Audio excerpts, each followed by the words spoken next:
At my brother's divorce hearing, I sat quietly in the back as he blamed me for encouraging him to be selfish, just because I had told him to leave an abusive relationship. His ex smirked as he spun lie after lie. Months later, when he lost custody of his kids, he called me sobbing, begging me to help him rebuild. I let it go to voicemail. I used to think loyalty meant never turning your back on family. That no matter what, blood was supposed to mean something. I don't believe that anymore. My name's Erin. I live in Racine, Wisconsin, and I work as a pharmacy tech at a hospital on the south side. I'm 33. My brother Nick is 36. We were close growing up, at least that's what I thought. After everything that's happened, I realize we were close in the way that made sense to him. Not me. We grew up in a small 2-bedroom house near Lake Michigan. Our dad left when I was in kindergarten. Our mom worked 2 jobs to keep us fed. Nick always had a way of getting people to do things for him. I thought it was charm, but now I think it was just manipulation. Even as a kid, he knew how to twist things to get what he wanted. I saw it in small ways. Blaming me when he broke things, lying to mom about why he failed a class. I forgave it all. I thought it was normal. Fast forward to when Nick met Heather. He was 24, she was 26. She worked at some marketing firm in Milwaukee. They met at a bar and were living together within 4 months. I met her twice before the wedding. Something felt off both times. She was cold. Controlling. When Nick made a joke, she'd interrupt and correct him. When I asked her basic things, what she did, where she grew up, she'd give these clipped answers like I was wasting her time. I told Nick I had a weird feeling about her. He said I was being paranoid. That I was just too independent and didn't understand relationships. After they got married, I saw him less. They bought a house on the other side of town, had 2 kids fast. Lily and Aiden. Heather didn't work after the second kid. She stayed home, and from what I heard, things got tense. Nick picked up more shifts at the warehouse. When I did see him, he looked tired. Hollow. He started drinking more. He stopped coming to family dinners. One night, he called me out of nowhere. Said they got into a fight and Heather had thrown his phone at the wall. I asked if she ever hit him. He didn't answer. I asked again. He said, not really. I said, Nick, that's not okay. A few days later, I dropped off a birthday gift for Lily. Heather opened the door and gave me this fake, plastic smile. Told me they were in the middle of family time. I handed the gift over and left. I got in the car and cried. After that, I started encouraging Nick to leave. I didn't push hard, just told him he didn't have to stay if he was miserable. I told him the kids would be better off with one happy parent than 2 broken ones. He said I was being naive. That I didn't get what divorce would do to his life. Then, about a year later, he showed up at my door with a duffel bag and a busted lip. Said Heather threw a bottle at him during a fight. I didn't even ask questions. I let him stay. He slept on my couch for 3 months. He was a mess. I got him into therapy. Found him a lawyer. Helped him fill out court paperwork. I even took care of his kids when he had to work. I thought I was doing the right thing. Then came the hearing. It was mid-October. Cold. Cloudy. I sat in the back of the courtroom while Nick took the stand. I wore a black blazer and tried to look professional. Heather sat at the other table in some designer coat, perfectly styled. She never even looked at me. Nick started talking about how their marriage fell apart. At first it sounded honest. But then he started twisting things. He said, my sister told me to be selfish. That I should leave, even if it hurt my kids. I sat straight up. He said I'd been pressuring him to leave for months. That I encouraged him to put himself first. That I told him Heather wasn't abusive, just annoying. None of that was true. Not one word. Heather's lawyer jumped on it. Made it sound like I was feeding Nick poison. That I'd manipulated him into giving up on his family. I couldn't believe it. I helped him. I let him sleep on my couch when he had nowhere to go. I made him breakfast. I called in favors to help him find a job. And there he was, blaming me. After the hearing, I pulled him aside in the parking lot. I asked why he said those things. He said, "It's just strategy, Aaron." The lawyer told me to build a narrative. You get it, right? It's not personal. It felt personal. Real personal. I walked away and didn't answer his texts for a week. Then, it got worse. Heather filed for full custody, saying Nick was unstable. That he drank too much. That he had no support system. She even brought up how his own sister had to distance herself from him. I know because her lawyer submitted a screenshot of a text Nick sent her complaining about me. The court sided with her. Nick went from seeing his kids every other weekend to supervised visits once a month. That's when the calls started. He left voicemails. He cried. He begged me to help him get a new lawyer. He said he didn't mean what he said in court. That he was just scared. I didn't respond. I stopped answering his calls. Blocked him on social media. Changed my locks, too, just in case. He tried again a few weeks later. Showed up outside the hospital where I work. Security escorted him off the property. After that, I heard through a friend he was staying in a motel off Route 11. Drinking more. Barely holding a job. His kids don't ask about him anymore. I still see them sometimes. Heather lets me take them out once a month, for a few hours. She likes the break. I do it for them, not her. And Nick? He wrote me a letter. It came folded in 4, no envelope. Just said, "I know I messed up. I just need my sister back." I never wrote back. I kept the letter for a while. Folded it back up and tucked it in my drawer. I didn't read it again, but I couldn't throw it away either. It stayed there, next to some old birthday cards and receipts, just staring at me every time I grabbed a pen or a charger. Like it was daring me to forgive him. I didn't. A few months passed. I didn't hear from Nick after that, and honestly, I started to think maybe he'd given up. Maybe he was moving on. But I was wrong. It started small. I got a message from one of Nick's old coworkers, Terry. We weren't close, but he knew I was Nick's sister. He messaged me on Facebook.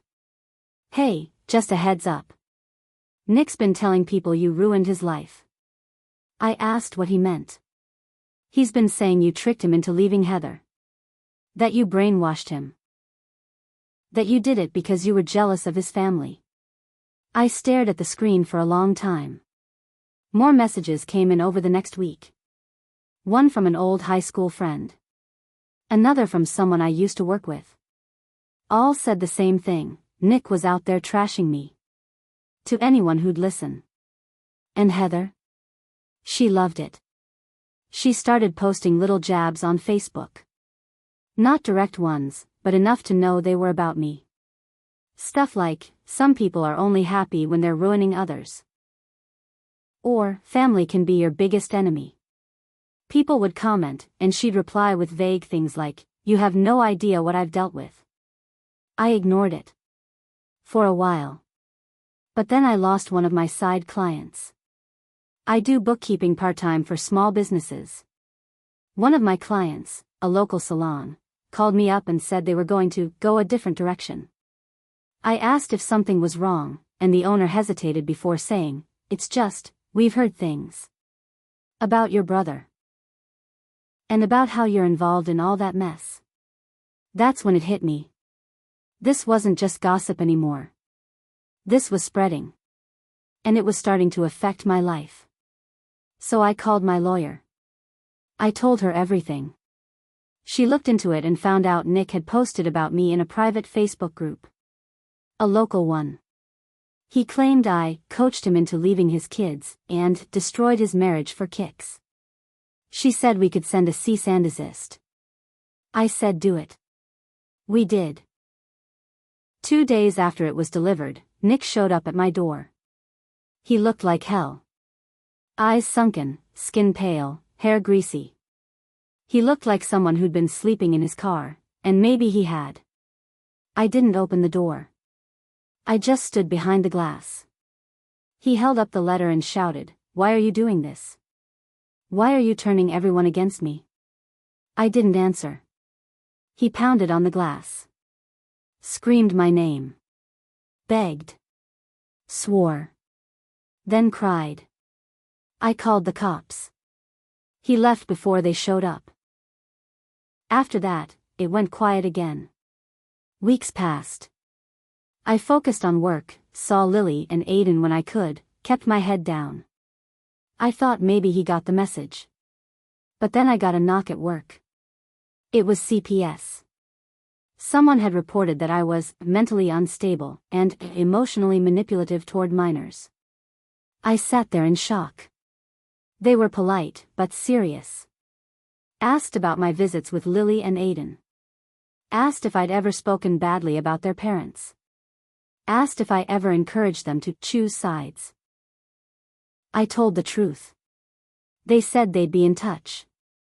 I knew it was Nick. Or maybe Heather. Maybe both. I called Heather that night. First time we'd spoken on the phone in years. She didn't deny it.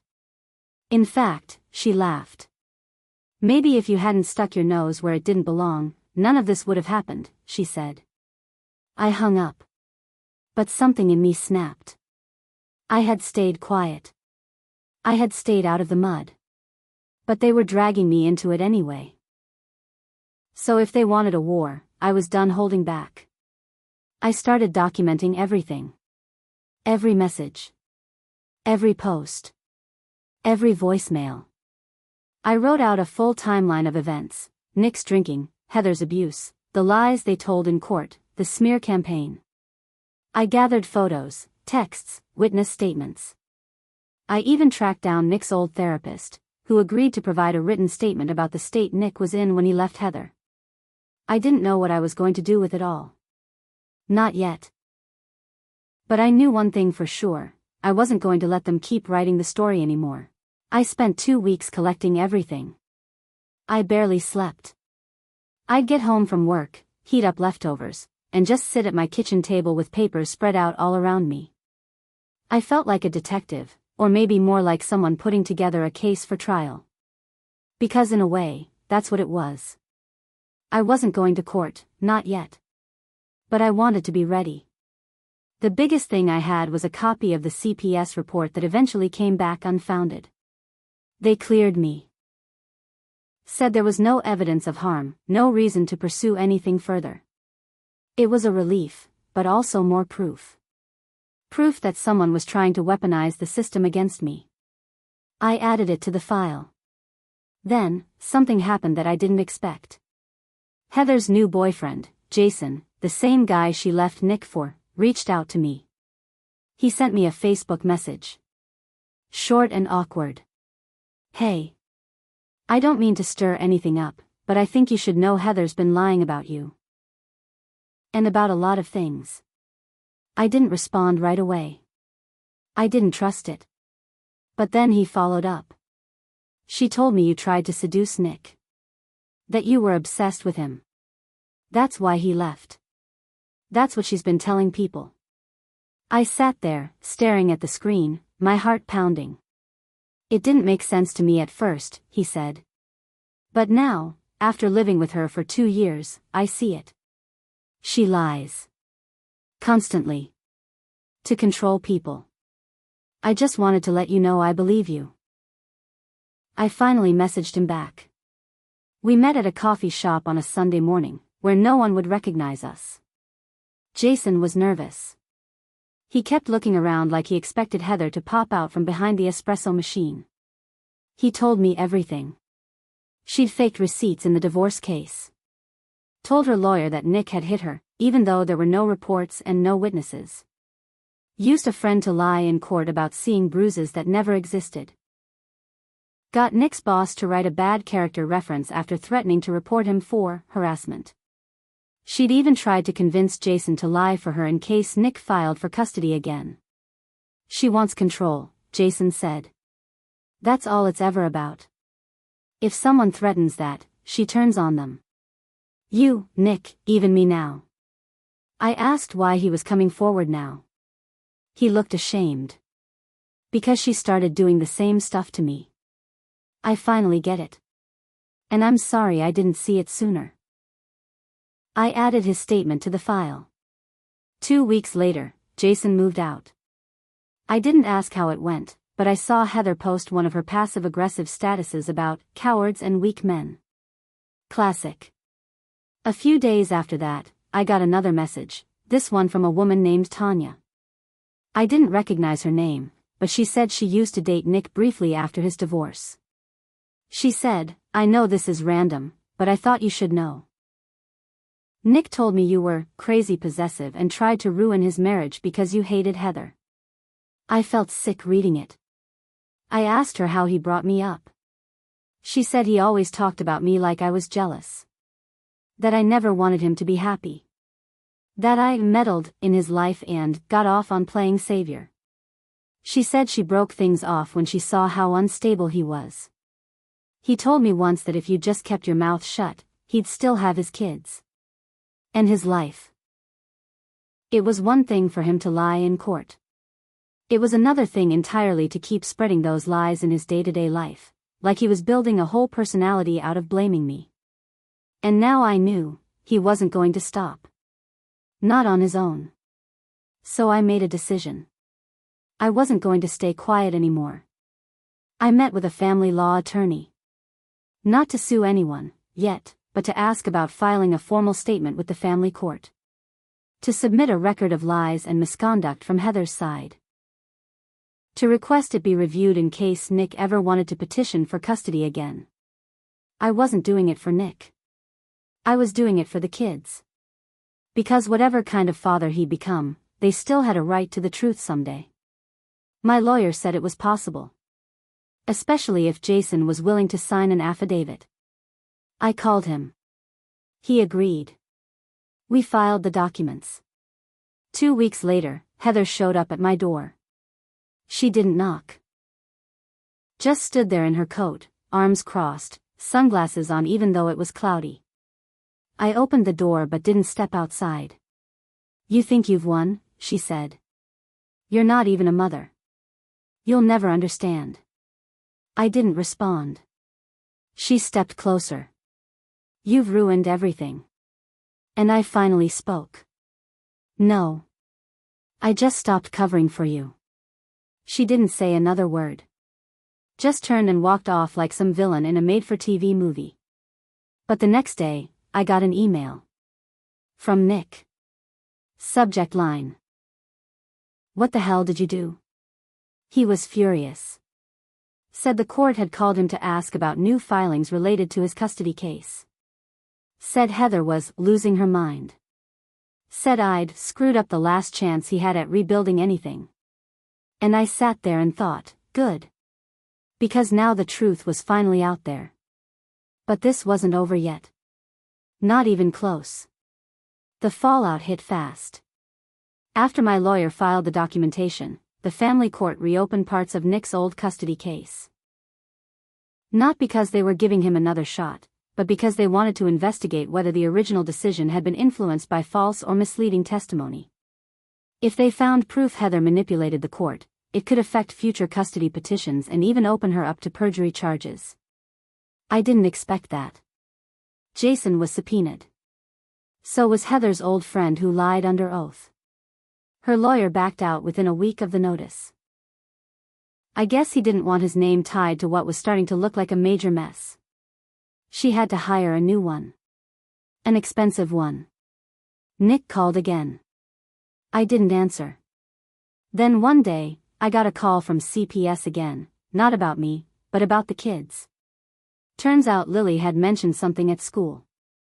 Said, Mom yells a lot when the door's closed, and that Jason's not there to calm her down anymore, It was enough to trigger a check-in. When they went to the house, they found it a wreck. Trash everywhere. Empty bottles in the bathroom cabinet. She'd been drinking again. She failed the home inspection. Nick was contacted for emergency custody. And then the guilt started. He showed up at my place 2 days later with both kids. Not to ask for help. Not to say thank you. But to dump them on me. "I can't do this alone," he said, eyes red. "I'm not ready." I stood in the doorway and looked at those two little faces, Lily, 9, and Aiden, 7. They looked tired. Scared. Like they were carrying too much for kids that age. "I'll take them," I said. "But you're not staying." He tried to argue. I didn't let him. I had everything ready, an extra bed, food, clothes I'd kept just in case. I took them in. I didn't even tell him what I thought of him. I just shut the door and locked it behind him. He stood out there for a while. I watched from the window. He lit a cigarette with shaking hands, sat on the curb for maybe an hour, then walked off. I didn't see him again for a long time. Lily and Aiden stayed with me for 6 months while the court sorted everything out. I enrolled them in school closer to my apartment. Took time off work. Built routines. Therapy. Dinner at the table. Calm mornings. We had movie nights on Saturdays. It wasn't easy, but it felt right. Eventually, the court ruled that Heather had committed fraud during the original custody case. She wasn't charged, her lawyer made a deal, but she lost all custody rights. Nick was given full legal custody, but with restrictions, supervised visits only, no overnight parenting until he completed a court-ordered recovery program. He didn't fight it. He didn't even show up to the last hearing. He disappeared again. For a while, it was quiet. Then, one evening, Lily came into the kitchen while I was washing dishes and said, "Aiden told the school counselor that Dad sleeps in his car sometimes." I froze. I didn't want to believe it, but deep down, I knew it was probably true. I'd heard through someone at the hospital that Nick had been spotted outside the emergency entrance more than once. Sleeping near the loading dock. Wrapped in an old coat. I made a decision. The next day, I drove to the shelter downtown. Asked if he'd checked in. They said no. But I left a bag with them anyway. Food. A clean blanket. A photo of Lily and Aiden with a note, "They're safe. But they still need a father. Get help." I don't know if he ever picked it up. A month later, he finally entered a rehab program. I got an automated message from the court. He'd started treatment. Completed phase 1. Checked in weekly. He never reached out. Not once. It took almost a year before I allowed myself to stop waiting. By then, the kids were calling my place home. Lily asked if she could decorate her room with posters. Aiden brought home a drawing from school that said, "Me and Aunt Erin." He drew me taller than I really am. The court eventually granted me legal guardianship. Full custody, in everything but name. I didn't fight it. I didn't celebrate either. I just signed the papers, folded them into a folder, and went back to making dinner. I still think about Nick sometimes. Sometimes I hate him. Other times, I pity him. But mostly I just feel tired. He could have done better. He had chances. He had people who cared. But he always chose what was easy, even when it meant hurting the ones trying to help him. And Heather? Last I heard, she moved out of town. Tried to start fresh in Iowa. Word got around she lost her job after someone tipped off her employer about her court history. I didn't send anything. But someone must have. As for me, I'm still here. Still in Racine. Still working. Still raising 2 kids that weren't supposed to be mine, but somehow always were. They deserve peace. And maybe I do too. This wasn't the revenge I planned. But it was the one that lasted. I didn't scream. I didn't destroy anyone's life out loud. I just stepped back. Let the truth do the work. Let their lies eat themselves. And when the smoke cleared, I was still standing. They weren't.